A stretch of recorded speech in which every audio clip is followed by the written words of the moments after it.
I'm Richard Rothstein, and had the privilege of assisting Steve Menendian and the spectacular Haas Institute staff under the leadership of Panani Forbes in organizing this conference. And I also want to begin by seconding Jay Kriegel's tribute to Jack Rosenthal earlier. Jack wrote most of the Kerner Commission report and was instrumental in organizing this conference and passed away while it was being planned. But I'm thankful to him as well. And I will now join my panel.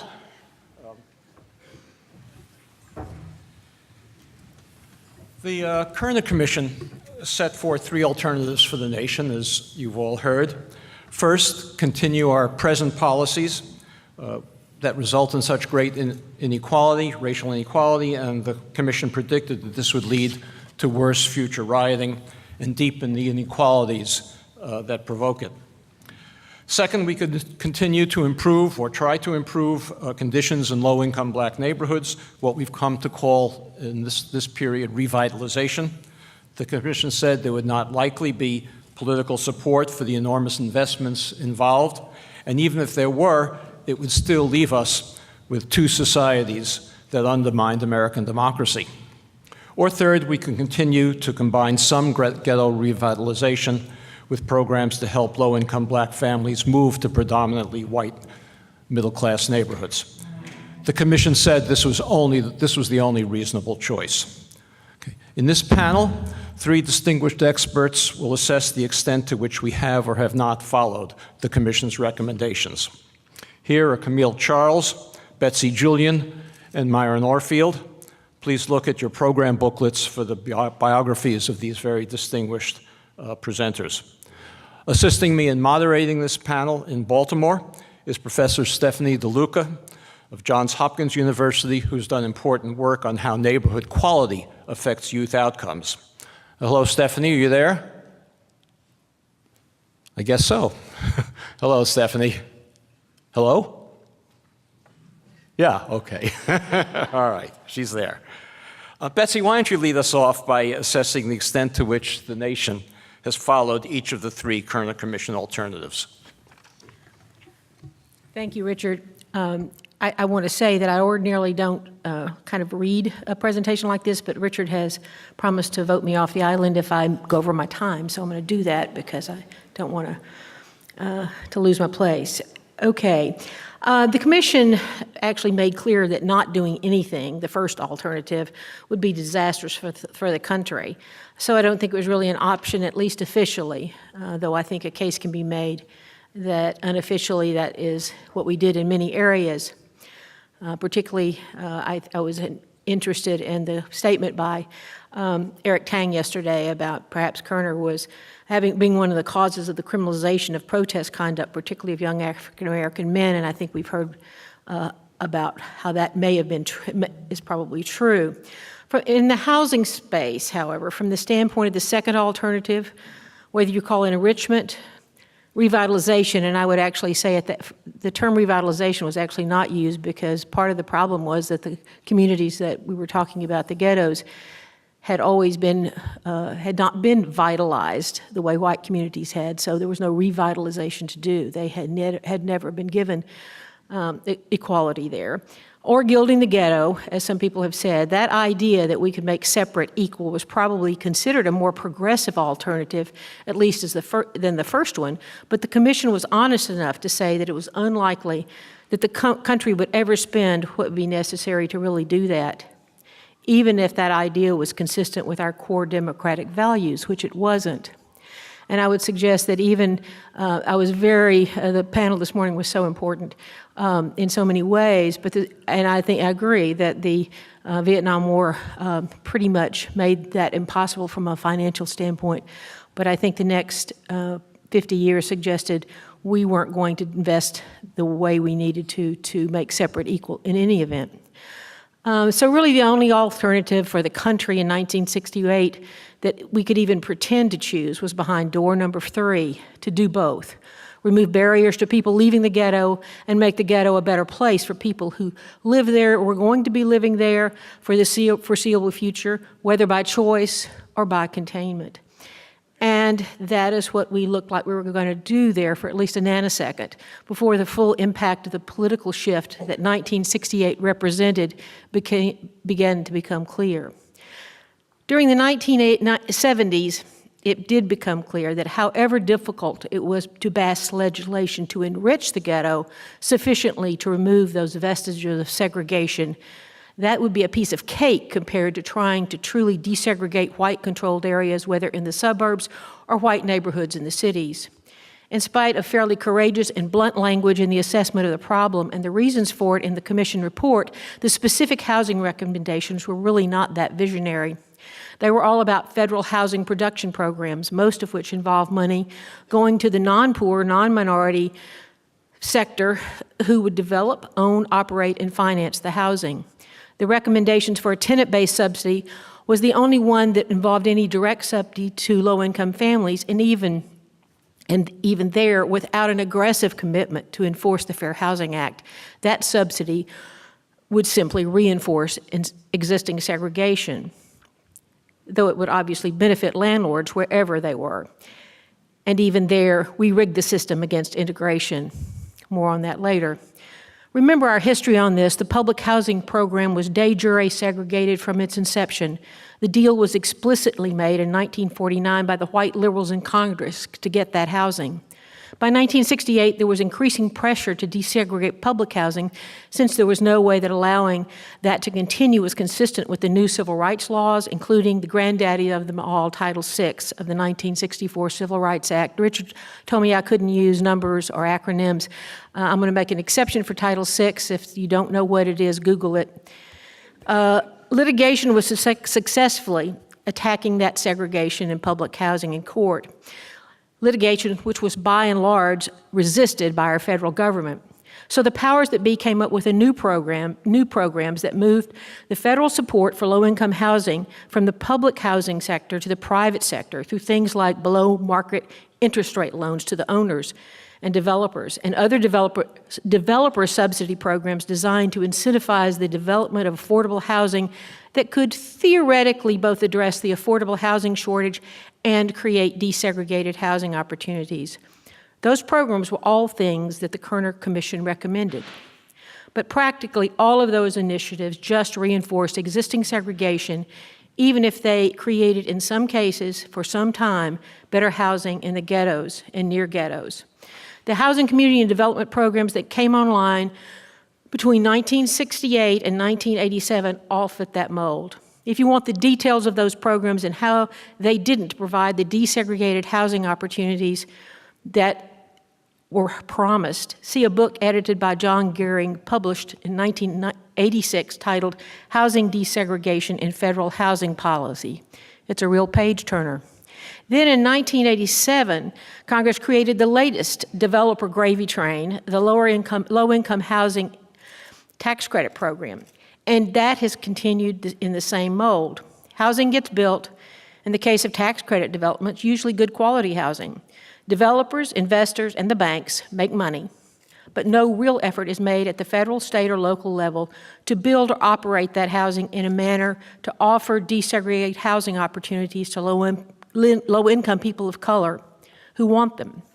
Indeed, the history of the tax credit program is yet another example of the effectiveness of exclusionary housing policies by white communities at the local level, which have by and large gone unchallenged by the government, and affordable housing and development policies which, either by default or by design, concentrate low-income housing in low-income communities. And the beat goes on. I would note that none of the programs I have ever operated to the scale necessary to provide decent, safe, affordable housing to all who are eligible for and need it, even as they perpetuated the de jure and de facto segregation that the Kerner report decried. Moreover, and this is important, they have never so enriched the ghetto communities and near ghettos that they have made separate equal. So it was not even a good deal from that standpoint. So, grading on a curve, I give a C in affordable housing production over the past 40 years, a D on enrichment of the communities referred to in the Commission report as ghettos, and an F on creating desegregated housing opportunities outside of the ghetto in white-controlled neighborhoods and communities for low-income people of color particularly, most of which had much better conditions and opportunities than the communities in which people of color, particularly African Americans, historically have been contained. My conclusion, we need to take the course again and work harder.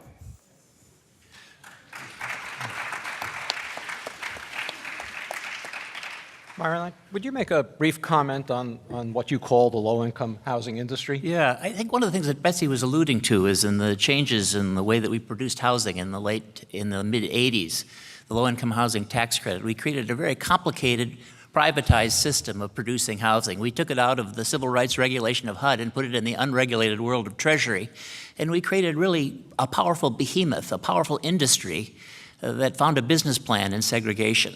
So when I was a young civil rights lawyer, we would be fighting mostly white suburban areas and conservative politicians. Now, when the Obama administration returned to try to revitalize civil rights, we found a big new opponent, this poverty housing industry and the charter schools, the poverty housing education complex. They began to employ the same experts and go undertake the same strategies that our old opponents did, arguing that separate but equal was good and that integration was not the way to go. They took legal positions that were more aligned with the 4 conservative justices on the Supreme Court than the 4 liberals and the one sort of saving our day, Justice Kennedy. Race was not a compelling governmental interest. There was no integration imperative in the Fair Housing Act. So this privatization, the creation of a poverty housing industry with segregation in the middle of its business plan, the creation of a charter school complex with segregation in the middle of its business plan, have created big, new, powerful opponents of an integrated society. Just when I think there's been some movement in the white community to be a little less resistant than they had in the past. Thank you. You know, there have been some positive developments since 1968. Perhaps the most important has been the growth of the African American middle class. In the Kerner Commission era, only 10% of young black adults had a bachelor's degree or more. Today, it's more than double that. Further, in 1968, the black business and professional class mostly served the black community.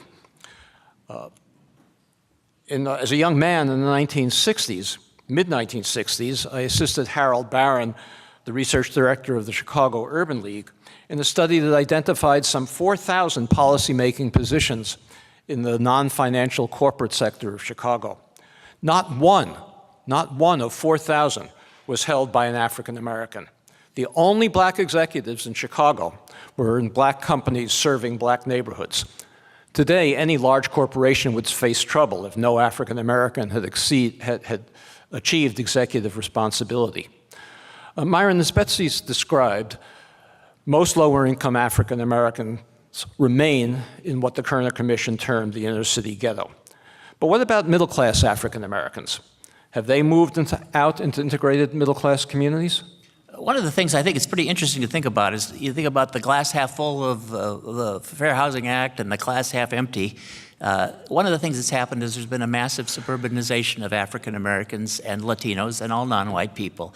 I'm going to show some slides of metropolitan areas that show how the diversity of the suburbs has changed in the years since 1980 in particular. If you look at these maps, the suburbs, this is Chicago, and all of those boxes are suburbs. The ones that are green are racially integrated suburbs, suburbs that have between 20 and 60% non-white residents.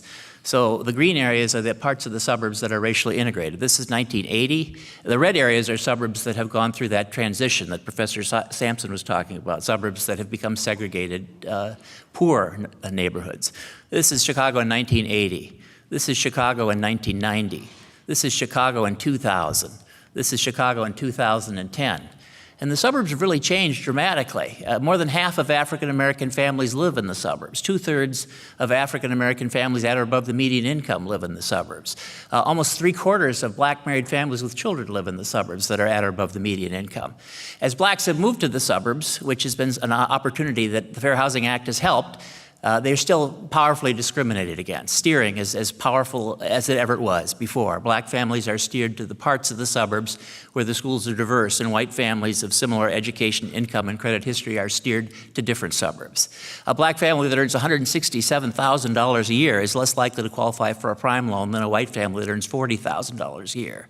So that means a whole new rim of suburbs are available to white families at a certain level of income that aren't available to black families. School districts in suburbs are redrawing boundaries, gerrymandering school boundaries to perpetuate segregation. And to the extent we're moving affordable housing into the suburbs, we're moving it into the black suburbs and the brown suburbs, not into the white suburbs. And you wonder how much of a change that is. I'm going to show you some other metropolitan areas. This is Chicago. This is New York. Again, the green areas are the suburbs that are integrated in 1980, 1990, 2000, 2010. This is Dallas, where Betsy's from. It's 1980, 90, 2000, 2010. And Minneapolis, even Minneapolis is becoming diverse. But I think it presents an opportunity to us. These racially diverse suburbs are integrated for a moment. These are places where the vast majority of black and Latino college-bound students are coming from. These are places in the country where race relations are better than they are in separate white communities. That's the good news. The bad news is they don't stay integrated because of the powerful and unredressed parts of housing discrimination, the steering, the pervasive mortgage lending discrimination, the exclusionary zoning, the placement of affordable housing not in white areas. There's powerful illegal actions that continue to limit black opportunity. Camille, why is it that these neighborhoods can't maintain their stability?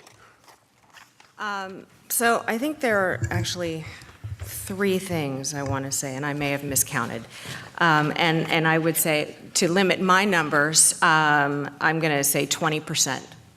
Okay, so as recently as 2016, 20% of whites still believed in housing market discrimination. Despite the Fair Housing Act being on the books, 20% of whites still believe that they ought to be able to discriminate in the sale of housing. 20% of whites still draw neighborhoods that exclude blacks entirely. A similar number will draw an integrated neighborhood that, so there's about the same amount. One group draws an all-white neighborhood, another draws a neighborhood that is integrated but without blacks. So they'll have Latinos and Asians in their neighborhoods, but not black people. And these are all explicit racial attitudes, right? This is not implicit bias. This is sort of knowing that it isn't cool to express anti-anybody sentiment. 2/3 of whites, so the other number I would tell you to keep in mind is 66%. 2/3 of whites still adhere to anti-black stereotypes. And again, that's what we can get them to answer in surveys. That isn't what is sort of in their unconscious. And I think speaking to the slides that Myron just showed and this idea about diverse suburbs, and it struck me that the description of a diverse suburb, one in which, what did you say, 20 to 60%. 20 to 60% of residents are non-white, that's already more integration than the average white person wants in their neighborhoods. So we have to think about what integration means, not just to us as scholars and policy people and advocates and activists, but to regular workaday Americans. For the average white person, an integrated neighborhood is 67% white. So there isn't very much wiggle room for your average white person in terms of what is comfortable or preferable in terms of a racially integrated neighborhood. And remember, there's still a group of them who want something integrated, but that excludes blacks entirely. And the truth is, when we look at the neighborhood preferences of Latinos and Asians, they actually are even more likely to exclude blacks from those neighborhoods than whites are. So if we're talking particularly about the housing experiences and opportunities for Black Americans, they are not only going to get pushback from whites, they actually are also they're going to get pushback from everybody. And I think this is consistent with, you know, our own particular history and the placement that we've given to Blacks in this country, and the idea that when people are migrating to our country, they sort of see who is succeeding and who isn't, and you don't come all that way not to succeed. And so I think there are all kinds of reasons to help us explain or understand that circumstance, but I think it's very important that we keep in mind that particular reality, and that it is not something that we can simply legislate away, since this is actually huge improvement in the post sort of 68 Kerner Commission reality, when as early as recently as the mid-70s, you had upwards of 70% of whites who said they didn't want any Blacks in their neighborhoods, who said they ought to be able to discriminate in the sale of their housing. So I think that to understand these trends and the difficulties in really making any progress, we also have to understand the persistence of negative racial attitudes. Thanks. Myron, I want to follow up on what you said a few minutes ago. You talk about diverse suburbs. Are these diverse in terms of Black-white diversity, or are they diverse mainly because they have Latinos and Asians and other non-white families in them? There's a mixture. I mean, when we talk about the non-white population, we're talking about Blacks and Latinos and Asians. But you have powerful patterns of suburban migration for African Americans. The south side suburbs of Chicago, you see many of those red suburbs. There are about 50 suburbs of the south side that are majority Black. And there's very serious discrimination, incredible numbers of suits about steering and mortgage lending discrimination. And many of these communities are much poorer than Chicago. The taxes are much higher and they produce smaller services. And in many ways, they have less ability to bounce back. They don't have gentrifiable neighborhoods. You know, gentrification can be an enemy, but it also can provide some tax base, a mixed use. These poorer suburbs, when suburbs become poor and non-white, they rarely change. And we have, in our studies, there's a higher correlation between Black and Latino majority suburbs and low tax base than there is between income. So race really predicts the ability of a suburb to produce revenue. And when a bank begins to withdraw credit, and mortgage lending and business lending in racially transitioning suburbs really withdraws, it disappears. The private capital markets disappear. So Black families move two or three times in the suburbs often to keep their kids in good schools, and they never build equity because of steering, because of mortgage lending discrimination. They systematically buy high and sell low, just like they were doing in the 1960s, but it's more subtle and it's harder to detect. You need steering studies, you need paired testing studies, which aren't being financed anymore. Camille, the information you provided about preferences, I wonder how powerful they would be in the face of government policy that counteracted them. For example, we know that in the mid-20th century, the Federal Housing Administration created suburbs all across the country on the condition that no African Americans be permitted to live there. If the government had the opposite condition, that loans could not be guaranteed to people like Levitt and others around the country, despite the preferences that you talk about, wouldn't these have become integrated suburbs, and wouldn't they have created a pattern that would exist still today despite the preferences? Aren't these preferences as much created by government as the preferences create government policy? I think to some degree that's true. But I think that it probably isn't. It is probably necessary for something like that to have happened, but I don't know that it would have been sufficient without a fundamental shift in what anti-Black attitudes are kind of like the air we breathe. So that even if we are not, even if there is no Jim Crow, and even if it is not, socially acceptable to express these kinds of attitudes, to discriminate in ways that we used to, we still have all kinds of subtle messaging, and we still have an inaccurate understanding of American history. and of how we got to this place, that unaddressed, I think we could still end up in the same place. Maybe the threshold would be a little bit higher, but without really a fundamental confrontation of that and a fundamental change in our cultural and historical understanding of ourselves, it's not really clear to me that you can push the envelope much further than we have to this point. So on the one hand, yes, I think if we had not set it up to exclude blacks, would we have had more integration than we do now? Probably. At the same time, I think that that the changes in legislation certainly facilitate an improvement in racial attitudes, but without a sort of concomitant reckoning with the lies that got us here, I don't know how far we can go with that. I think it actually requires both. So yes, I think we'd be better off than we are, but I don't know that it would have completely solved the problem, because it was still okay not to want to live around blacks, and capitalism is such that somebody would have found a way to cater to those people, even if it cost them a little bit more money, if there was more money to be made. And I think there was plenty of money to be made at that point. Well, let me just push back a little bit on that. Earlier today, we heard some reference made to the fact that a public housing project in Marin County has been declared a National Historic Place.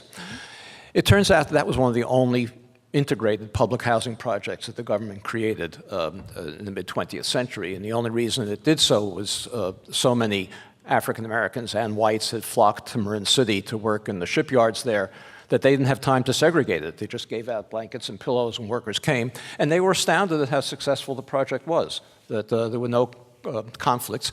The other thing I would say is that during the mid-20th century, there was a national housing shortage, and for every white family who refused to move into a white suburb, into an integrated suburb, there would have been 10 willing to take its place. So I think, we don't know, but government policy might have had more power to override these preferences than we think. Let me turn now to Myron. Can you describe what policy changes we could enact that would stabilize the diversity of these inner ring suburbs? Are there any? Well, one of the things that we've noticed in our research is there were 16 metropolitan areas in America that adopted metropolitan-wide school desegregation in the 1970s. Raleigh, the Wake County, North Carolina was one of them, Louisville. And we found that one of the things that happened in these places that had truly metropolitan-wide systems is that integration in neighborhoods became much stronger and much more stable. So that in these places that had metropolitan-wide school systems, 16 metropolitan areas, 2 of which are left, the neighborhoods that were integrated in 1970 were still integrated in 2010, which was very rare. In the rest of the country, 2/3 of those neighborhoods were not integrated. And part of it was creating schools that were all good, that were all strong and all integrated, and also cutting off the escape routes, cutting off the big part of the white suburbia or the area where people could escape. Reynolds Farley, other studies of sociologists of white flight that said creating easy white alternatives, making it, when whites can easily move away, integration is less stable. And one of the things that happened in these metropolitan systems is whites had nowhere to go, and they got used to it, and race relations got better, student achievement got better, people got used to each other. I think preferences are based on experiences, and preferences can change. People that live in stably integrated neighborhoods for long periods of time have different preferences. We've created a world of really rapid segregation and resegregation based on real estate discrimination, mortgage lending discrimination, block busting, the creation of new exclusionary white enclaves. It's very hard to maintain integration given all the discrimination we let rampant. But when people get used to each other, and when they don't have easy racial alternatives, things stabilize. So I think that given the fact that we have the largest sector of the country now is the integrated suburbs. There are many more congressmen and legislators that represent integrated suburbs than represent white suburbs now. Almost all the Democrats in Congress represent racially integrated suburbs or cities or rural areas. I think that we're beginning to see a different kind of politics that's possible.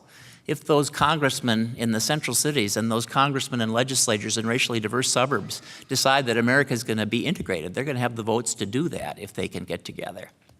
But what would they have to vote for? What kinds of policy changes would we have to enact in order to take away the opportunity for white flight?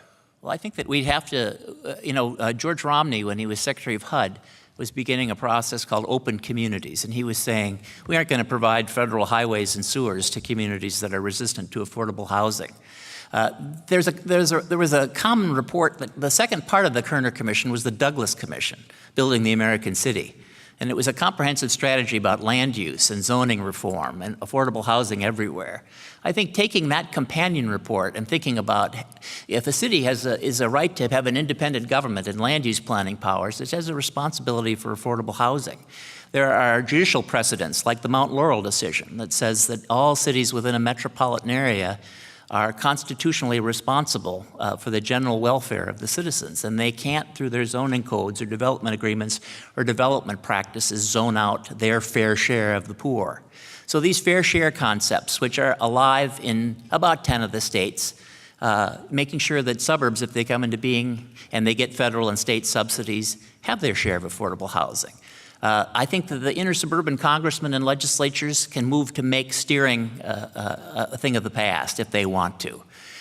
When the banks are producing HMDA reports that show that a white family that earns $167,000 a year, or a black family that earns $167,000 a year is less likely systematically than a white family that earns $40 to get a prime loan, we need to be enforcing the Fair Housing Act. These are very clear things that we're not taking action on. But making sure we don't create big enclaves at the edge of our metropolitan areas where we build billions of dollars of freeways and sewer systems, where we build new public school systems and all sorts of infrastructure, and those are only open to people that can afford $400,000 houses. We can't afford to do that anymore. We have to have American communities that are open to everybody. And it feels to me that if the cities and the older suburbs, the suburbs that are already integrated, can join hands, we can move on this. In the time of the Kerner Commission, the suburbs were all white, and the cities were poor and much more segregated than they are today. So I think that there's a new political reality out there. The multiracial nature of America, if it can be organized, I think has great possibilities.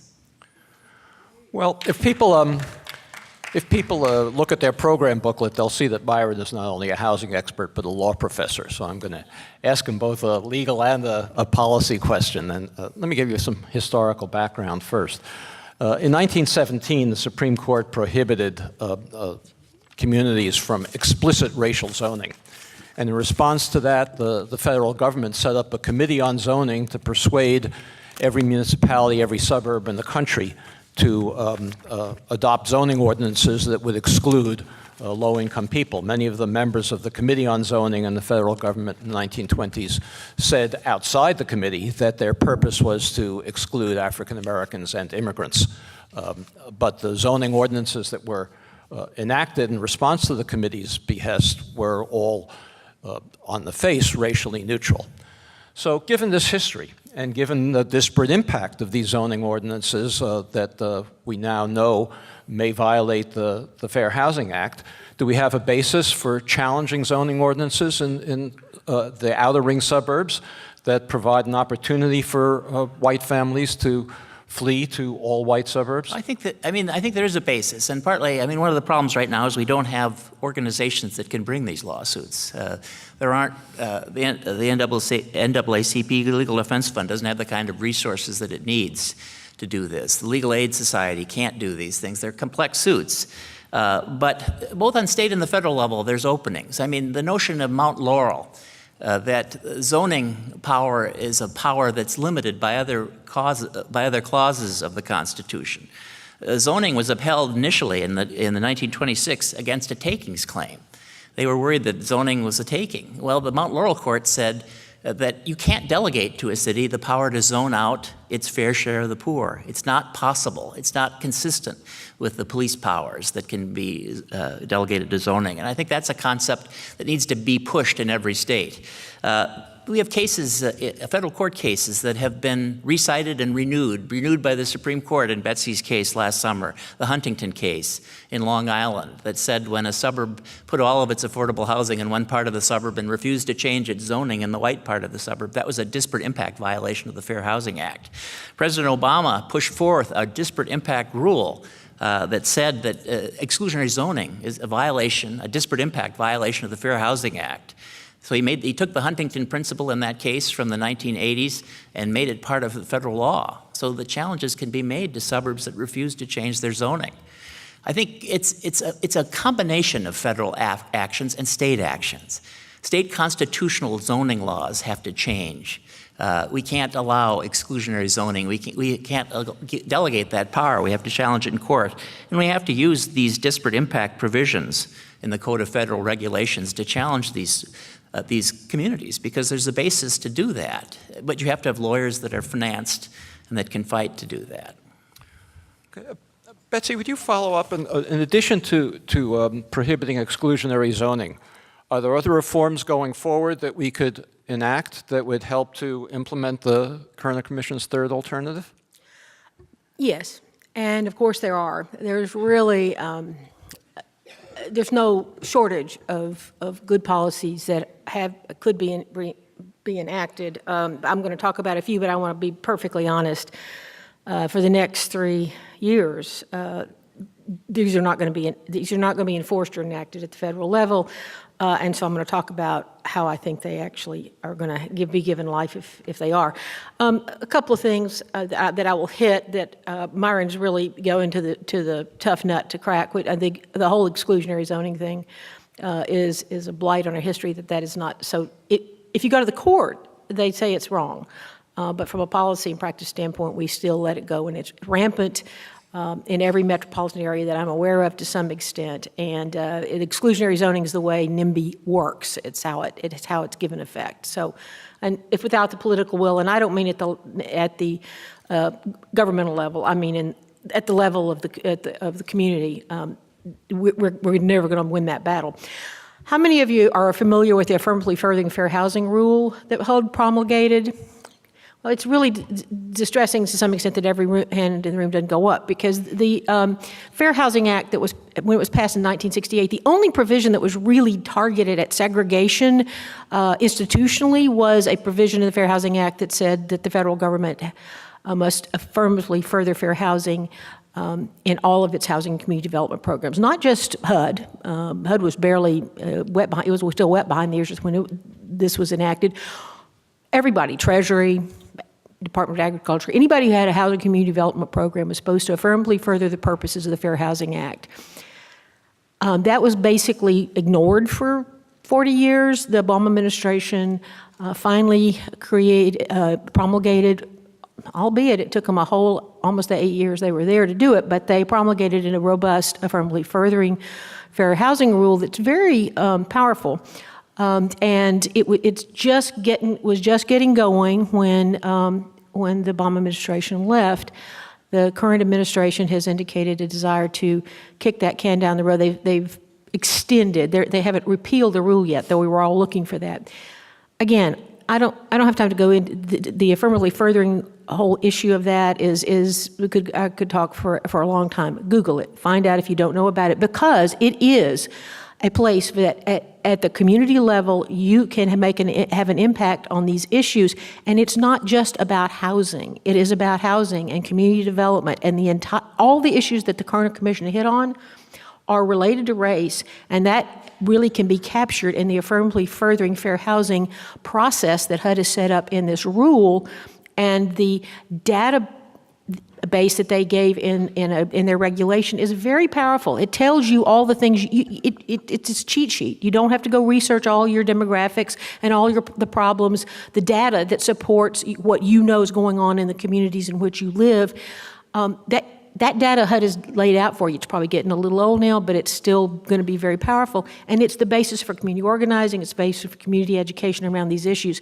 And it is ultimately could be and could have been a really potential, a very non-litigation based, at least initially, mover on these issues. Even with this new political situation, it's worth looking at from the community-based standpoint, because it has a strong, of course, all the legislation that gets passed has some community participation component that doesn't mean jack, but this one could, and if you get involved, you can use it, I think, fairly effectively.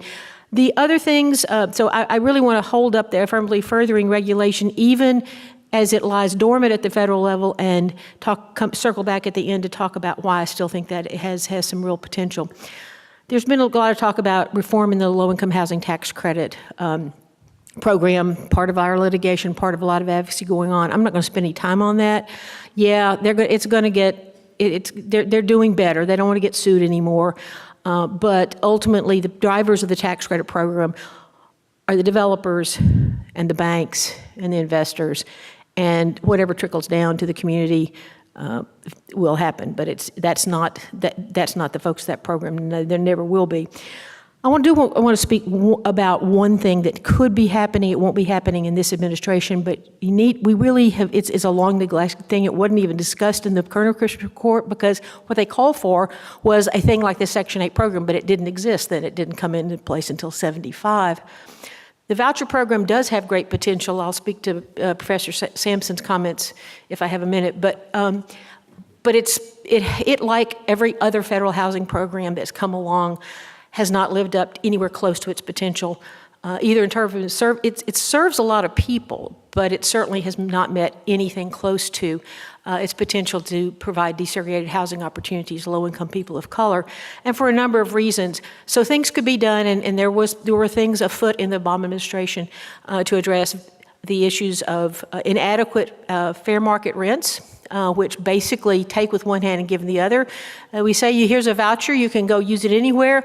Well, actually, you can't use it anywhere. You can only use it where somebody, where it's charging a rent that we'll pay, and we won't pay very much. Once you see what we can pay, there's only certain parts of the community you can access. That's one problem. That's being addressed by some litigation, but it was also being addressed by HUD at the policy level. That needs to be pursued. They had created this thing called a small area FMR. It's an acronym, but it's common sense. Everybody knows that different parts of the community have their different rent levels. So in some places, they were paying too much. In some places, but more importantly, they weren't paying enough to get people into higher opportunity areas, even if they had a voucher that was supposed to give them access to those things. Reform there can and is making a difference. The whole issue of housing mobility programs, voluntary housing mobility programs that give people who have a voucher, particularly because they have that voucher, a chance to look at other places. The whole classic, give access to people who want to get out of a ghetto environment, give them a chance to do that by giving them the support to do that. That's both financial support and encouragement, and there are a lot of things that can make that work, but mobility programs can be supported at the governmental level. Administration and funding, again, all policy things. All roads lead back to litigation. None of this is going to happen now. And so I want to shout out to Cheryl and I is in the House, LDF is in the House, and some other really great litigators here. That is it's not a policy a change, but the exclusionary zoning, Myron was talking about cases. He wasn't really talking about federal policy. So before I did the things I've done the last 20 years, the first 20 years, I litigated on these issues, and I cannot say how it's not the only tool in the toolbox, but if you don't have it, if you don't have a credible threat of litigation, power doesn't listen, and I think that's one of the things that we'll talk about later on, but I do think I've got to raise that issue because we haven't really talked about, it's forcing the Fair Housing Act sounds sort of wussy, but it's got to be understood how powerful it can be, addressing municipal services discrimination against addressing the place-based problems as well as the issue of desegregation and mobility problems. I think that creative, aggressive litigation in these areas It needs to be, we need to rededicate ourselves to figuring out how to use the law. The law doesn't need to be changed. We've got lots of law in the books. We are just not enforcing it as aggressively as we could and as collectively as we could. We need to stop fighting among ourselves and get about the business of what the Kerner Commission told us we should have been about 50 years ago. Thank you. We're now going to go to a question and answer period with the first question from Baltimore. Stephanie DeLuca, are you there? Yes. But before you take a question, Stephanie, I'd like you to, if you would make a comment. One thing I've heard said often is that these kinds of programs should not be pursued.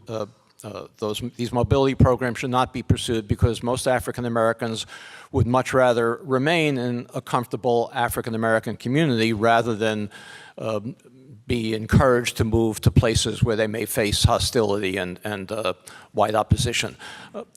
Do you have any insights into that? I do. Thanks, Richard. I just want to take a step back. When we think about choice, we typically think about it being free. But it's not that simple. Myron said, preferences are based on experience, but experience is limited by discrimination and other structural forces. Richard, as your book so effectively describes, and the courts have shown, especially in the cases that our panelists and others here in Baltimore have litigated, the federal government has played a significant role in creating and perpetuating racial segregation and has historically blocked housing opportunity and blocked choice for families of color in Chicago, Baltimore, Dallas, Minneapolis, and elsewhere. In 1968, in the wake of the Brown decisions about school segregation, the Supreme Court argued in Green versus County School Board of New Kent County, Virginia, that freedom of choice plans were a sham, an inadequate response to the mandate of Brown, in part because free choice isn't free if people's so-called preferences have been formed under the duress of historical discrimination and racism. This complicates our notion of free choice, doesn't it? I've spent 20 years studying the impacts of the remedies that have come from important housing desegregation cases, as well as a groundbreaking federal research demonstration that Rob Sampson mentioned earlier, MTO. These housing interventions have provided support to African American families so they could choose to move to lower poverty, lower crime, racially mixed areas. To your specific question, Richard, let me say that the demand for a chance to live in high opportunity neighborhoods is high. The Control program in Chicago was oversubscribed, with families in the 1970s lining up for blocks, waiting for a chance to sign up for a voucher to move out of what was then inner city Chicago. The Baltimore Mobility Program has been oversubscribed by a factor of 10 to 1 in terms of the number of applications to available vouchers. But if I know anything about how to answer your questions, it is due to the generosity of the families in Baltimore who participated in these programs and shared their stories with me and my team. Thus, for just a second, I'll rely on their words to recount the transformative power that choice and place can have. It's not just about resources and amenities. It is about changing the sense of what is possible for one's life. When we met Tammy in 2003, she told us about her time in the Flag House courts in East Baltimore. She says, "That was the worst experience I ever experienced, feeling trapped, caged, and worthless. And in an environment of absolutely no progress, where no one encouraged no one." Tammy moved with her kids to Northeast Baltimore through the MTO program. And she said, I'll be honest with you, when I was living in the projects, I didn't punish my kids because living there was punishment. But now I can breathe. We have family routines. We have meals together, and my depression is lifted. Peaches told us that she used to look out across the city from the 14th floor of the former Murphy homes and think, my home is out there somewhere, but it's not here. After relocating to a low poverty neighborhood just outside of Baltimore, she told us, when I first moved into this house, let me tell you, I cried. Like, oh my God, now I can raise my family in a way that I want to raise them, If I had not had this opportunity to move, I would not have known what it would have been like to live in a house in a positive environment. In her old neighborhood, Tasha said, I was free, like I could come and go and there weren't any bars on the doors, but I still felt like I was in a jail. There was so much going on outside. I just focused on praying to get out of there and I couldn't focus on much else. But through the Baltimore Mobility Program, Tasha has moved to a low poverty neighborhood and she says, now I'm somewhere where it's peaceful and quiet and I can stay focused. Her words, I love the transformation. She's gone back to community college and her kids are thriving in school. Christopher's family left West Baltimore through MTO before he started high school. He was 21 when we spent time with him a few years ago, and he told me, I think if I wouldn't have left Murphy Homes, I probably would have been a disruptive kid getting into drugs because that's the lifestyle I was exposed to. So I believe that my move actually helped my life. So we can do better to provide housing choice. We know how to do it. Programs in Baltimore, Mount Laurel, Montgomery County, Chicago, Dallas, and elsewhere show that we can successfully provide choice and opportunities for families who welcome them. Research has shown that through housing policy, we can improve parents' mental and physical health, increase college enrollment and earnings for children. In closing, I don't want to sidestep the important question of community development and revitalization, which we desperately need in order to value and respect the assets that we already have in our city's neighborhoods.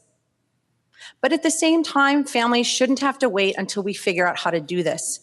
In this respect, we know enough now about how to act, and I believe there is, as there was 50 years ago today, a moral imperative to do so. Thank you, Stephanie. Would you call on the first questioner from Baltimore? Right. Here we go. Hi, Robert Hahn, U.S. Centers for Disease Control. I have a legal question. John Simonson estimated that there were on the order of 2 million cases of discrimination in housing by realtors based on race. So, and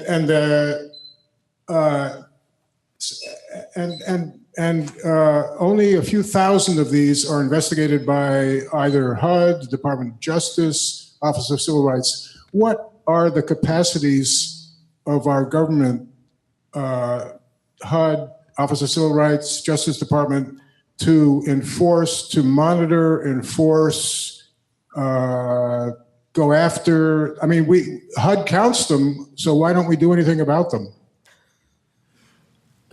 I can start. I'm sure Betsy has something to add to this. Hey, one of the things that happens is steering. The Urban Institute has been measuring steering every 10 years for 30 years, and steering is terrible, and it's probably as bad or worse than it ever has been, particularly against black middle-class households. The National Fair Housing Alliance has done some really fabulous studies of the steering of black households at 2 and 3 times the median income in Detroit, and found just absolute stunning levels of steering of black households that are 2 and 3 times the median income.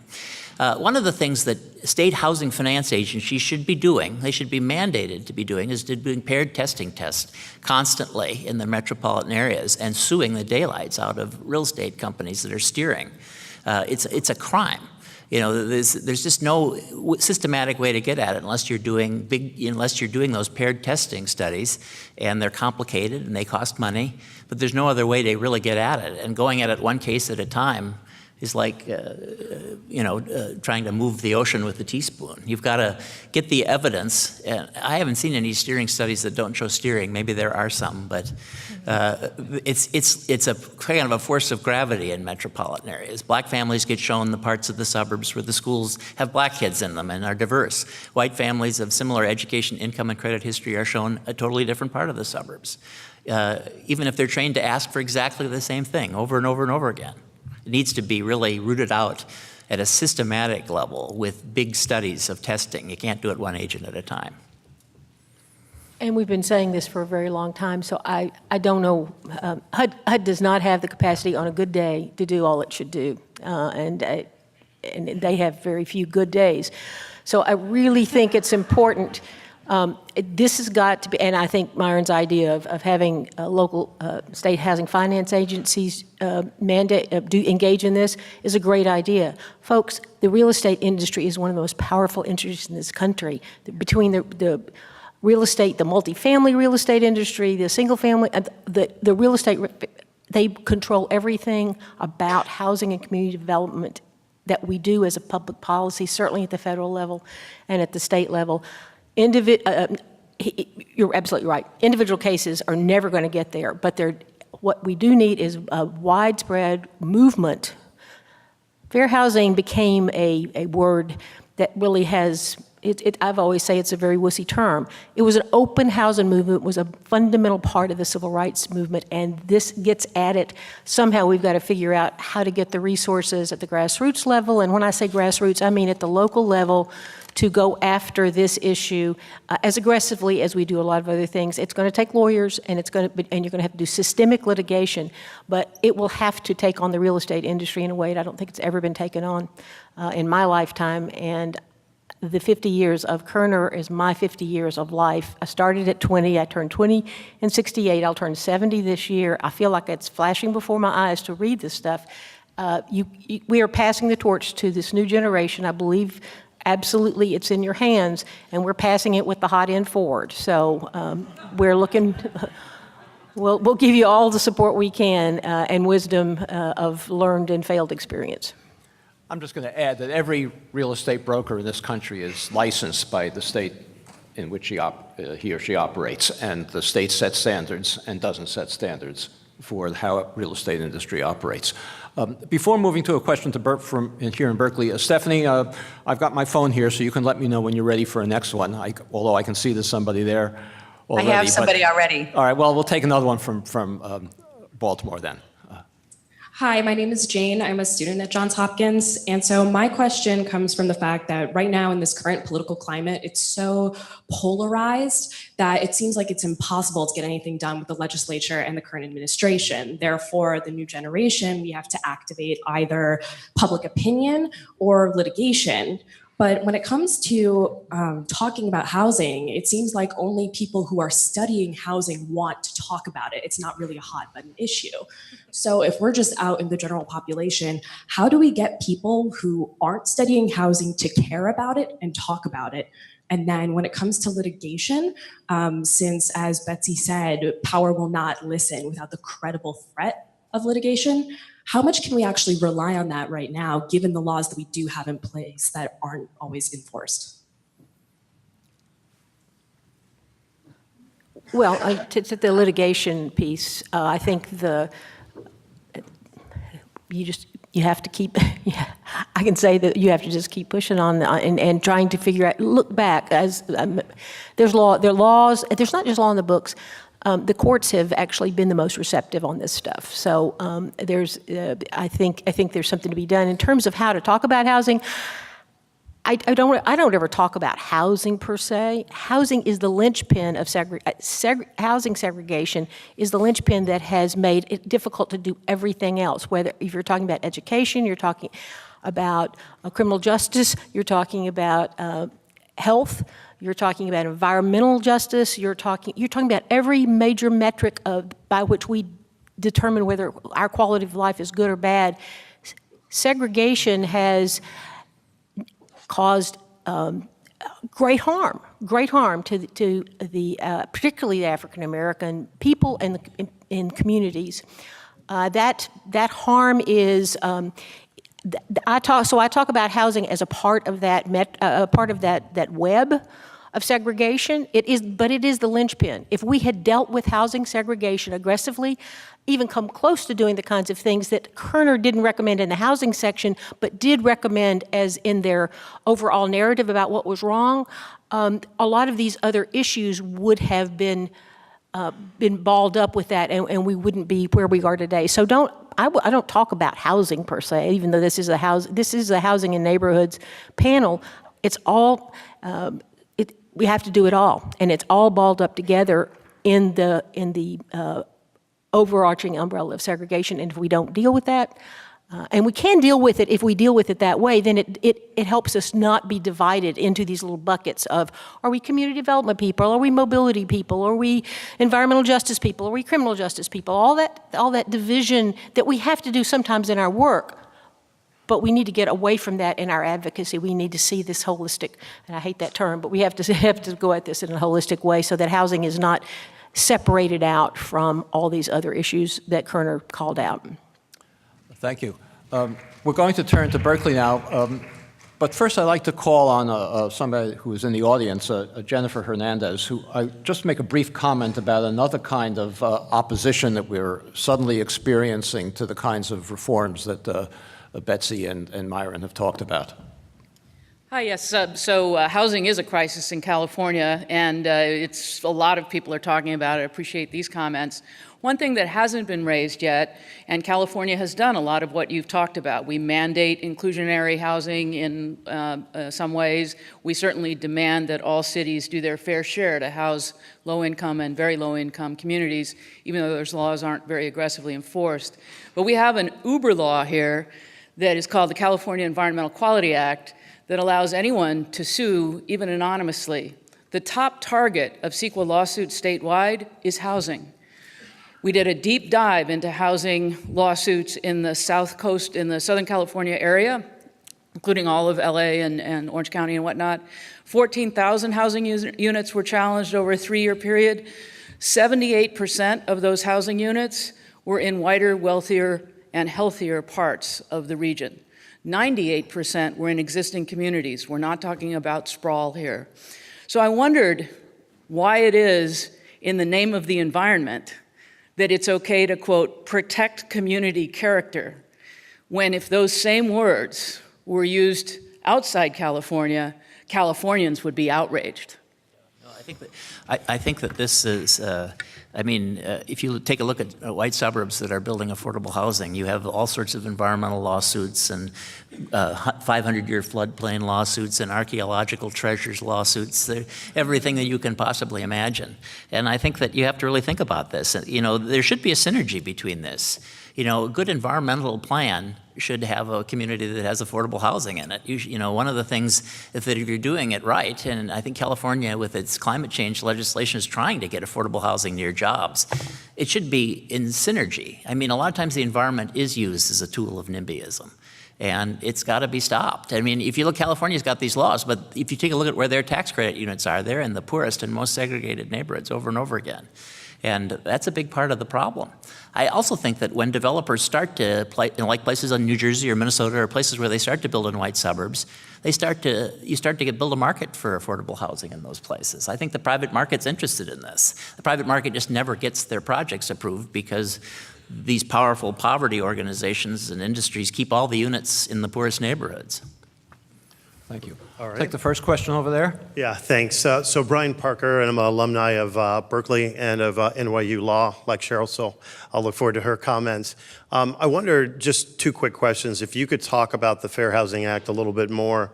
And are there other things that we could be doing? Because even the conservatives were jumping on Ben Carson saying he wasn't rolling back the Obama level protections fast enough. And then for Professor Charles, I wonder if you could talk a little bit more about affordable housing, particularly here in Berkeley, Oakland, and San Francisco, with the stats that you gave us around the attitudes. How do we get affordable housing, particularly rental housing, that's not all concentrated in one area? Because we know from studies that when you do concentrate it, that's when we get the ghettos and that sort of thing, and crime goes up. So thank you. I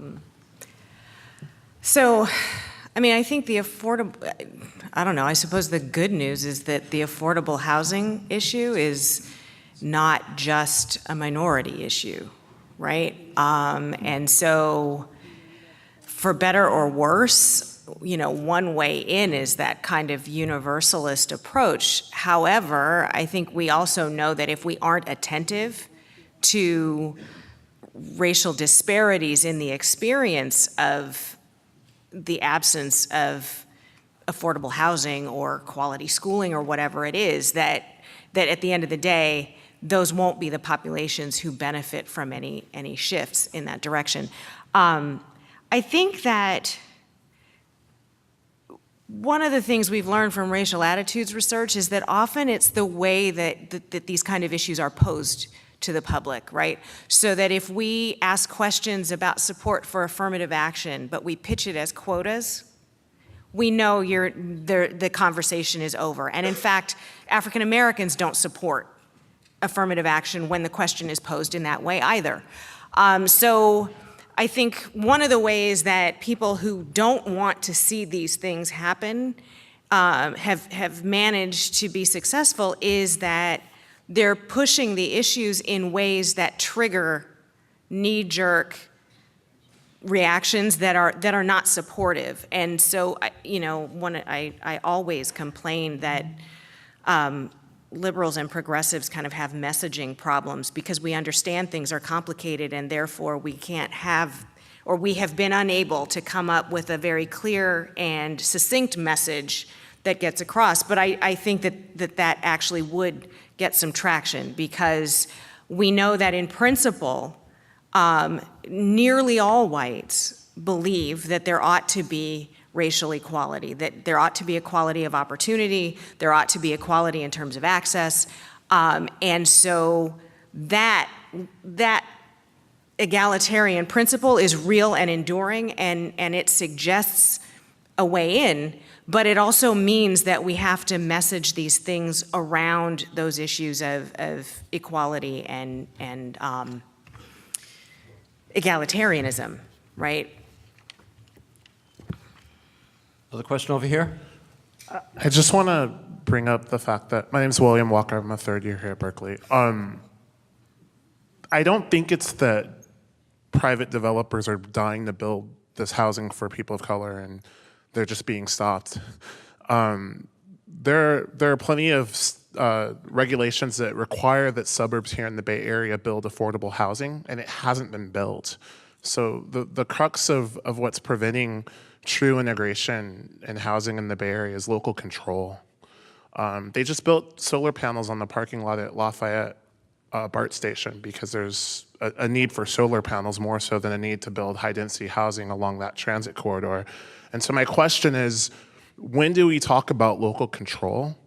I know that there is a bill that was sponsored by Assemblymember Wiener that's going to look at expanding the ability of cities to, or I'm sorry, the state to just go in and say that housing can be built, but we also know that type of force will cause gentrification, because when you look at the Mission District, it took 40 years, but the majority people of color that lived in the Mission are now gone.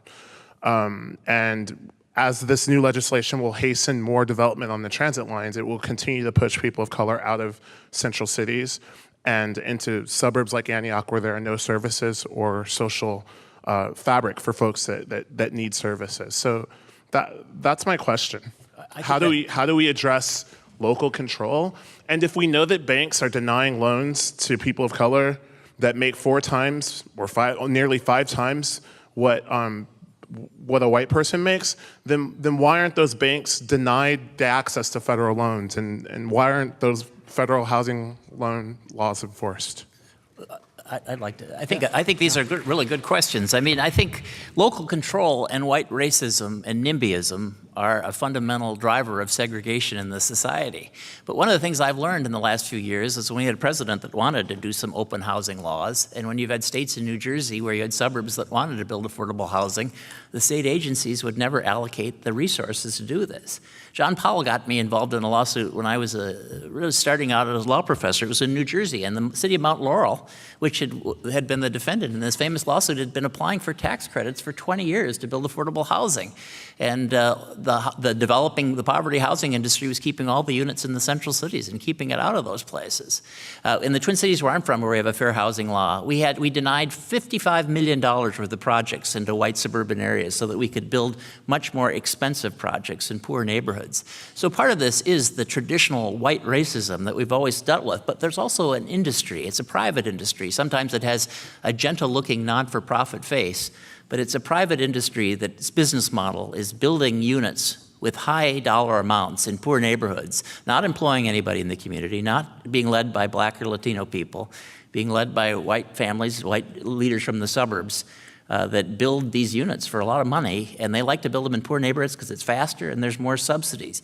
We give banks that have terrible loan records to Black families. So Wells Fargo, which has some of the biggest disparities in the country, and cities gets perfect credit rating agencies because they invest in low-income housing tax credits in poor communities. They don't donate money, but they invest in low-income housing tax credits and get a nice return on those only in poor neighborhoods. They don't get them in any other way. And one of the reasons these projects become so desirable for the private market is they can layer many types of subsidies. Frontline did a special on this last year. It was called Poverty, Politics, and Profit. and talked about how the money that was going into building affordable housing was going up and the number of units was going down. And they did an expose on some of these developers that were becoming very wealthy. And I think we've got to incent pro-integrative development, and we have to limit local control through principles like Mount Laurel and through principles like cities are interdependent.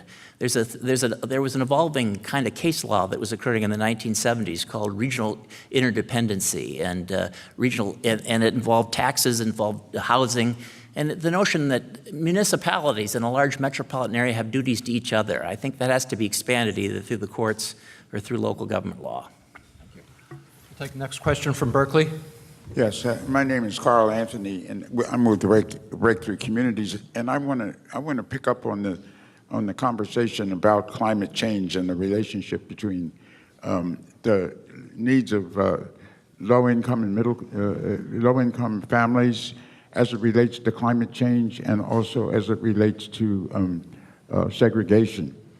And I know that we have a great deal of challenges around intersectionality in different racial groups and many ways that we articulate these multiple needs. But I'm wondering if there isn't really a great opportunity to create much more standard relationships. I think I agree with what has been said about the importance of limiting local control. I'm wondering if there isn't a way to make a stronger connection between our efforts in California to deal with climate change and desegregation and making building affordable housing a requirement of addressing climate change, particularly the idea of getting housing closer to places of employment and really meeting the needs of reducing our greenhouse gas emissions and so forth. I wonder if someone would talk about that. Well, let me make one quick comment about that. Density is more energy efficient than sprawl. And one of the bases of an alliance between affordable housing advocates and environmentalists is to promote that principle and that understanding. Anybody else want to comment on that? Yeah, I do. We're talking here. I really appreciate there's so many important issues that intersect this, but I don't want to let fair housing and the race component of this slip off the table, because in my lifetime, that's always been the first thing to fall off the table. Whenever I've gotten into these conversations, it gets to be about everything but the issues that we're talking about. So environmental justice. I talked to the white environmental folks that I really, a lot of them are good friends and everything, but they don't want to touch. When I start talking about the batch plant that's getting ready to be put in my client's neighborhood that they don't want, and the environmental degradation that's gone on historically by industry and particularly in Dallas and the black community, they don't see that as that environmental justice piece is something that they often don't connect with this notion of the environmental issue writ large. And so I just want to really caution that if you don't leave this here with anything else, do not be in a conversation for the rest of your lives, because it's going to take way past your lives and it's gone past mine, that you're not raising this issue of racial justice in this country and the need for, you can call it reparations, I'm a lawyer, I call it damages, but we have got to keep that up front and center in every piece of this conversation. Stephanie, do we have another question from Baltimore? I think we're running out of time here, so it's a bit late. So you can continue in Berkeley. All right, one more question then from Berkeley. Okay, I hope you go right to this woman after my brief comments, because my question was already addressed about mortgage and home loan discrimination, and I was actually hoping that Betsy, Julian, would address that. But I just want to say, with regard to HUD, we know that the somnambulistic Ben Carson is now there, so we really shouldn't expect anything. And he recently just complained that you can hardly get a decent office chair for $5,000. when he spent $30,000 on his office furniture, and this is the same Ben Carson that said that public housing should not be too comfortable because black people will want to stay there. The flip side of white flight, of course, is gentrification, which I call internal redlining, or more bluntly, black ethnic cleansing. And Aaron Glantz, many of you may know, is an investigative reporter who's recently done a series on Democracy Now! And on the PBS NewsHour regarding mortgage home loan discrimination. I'm trying to be fast, excuse me. And you should all go to Democracy Now! Or the PBS NewsHour to see that. And finally, I'll just say, and please go right to this woman, Aaron Glantz reported that the gap between white and black home ownership today is wider than it was during Jim Crow. Please. Okay, last question. Hi, my name's Linda Jew, and I am a journalist. And I have actually a two-parter, which you may not be able to answer, but I'm going to pose the questions. One is, have you looked at, you've talked a lot about failures in programs and housing programs to deal with integration. And have you actually looked at maybe the one program that is out of maybe a handful that did succeed in the 60s? That was a multiracial housing co-op built in San Francisco called St. Francis Square, of which I was a resident of. My family moved in there in the early 30s. I'm sorry, early 60s. And it was a project, a co-op housing project, multiracial, multi-economic, socioeconomic, that was sponsored and built by the Longshoremen's Union and the labor movement in San Francisco. And it was a successful coalition of activist groups, primarily labor, that brought about this housing program that enabled working class families like mine to be able to have some equity in housing. It had a 30-year mortgage loan so that it allowed the owners to eventually have some real equity after the HUD loan aged out. Have you looked at that? Do you know about this? This was built by Lawrence Halpern. He was the architect. And you don't know anything about this. Well, I do, but I want to speak to that issue written large, because one of the things we always speak from our direct experience, and the exception, though, proves the rule. Guys, all over this country, there are examples like that. I have watched them. And why? Because we do know that it's not like we can't do it. The political will, and I would say it is the political will in the populace, has got to be renewed on this. Because for that example is, like I say, go find it where they are and find out why they worked, how did they work. That was not a HUD, I mean, the below our market interest rate, the financing was facilitated. But HUD leadership didn't do that. It was done by the longshoremen and the people who lived in that housing and made it work. So again, it's not cookie cutter, but we can live together, and it has happened, but it has to be intentional because we have so intentionally done everything to keep ourselves separate. The government and people who make money off of segregation have done everything. I would leave you with one thought too, in addition to keep race on the table, is who makes money off segregation? Follow the money, and it will begin to tell you how we address this going forward. Okay, Thank you. The part two of my question. We're out of time. I apologize to the people who are still online. Thank you, Camille, Betsy, Myron, Stephanie, and Jennifer, and the questioners. Thank you.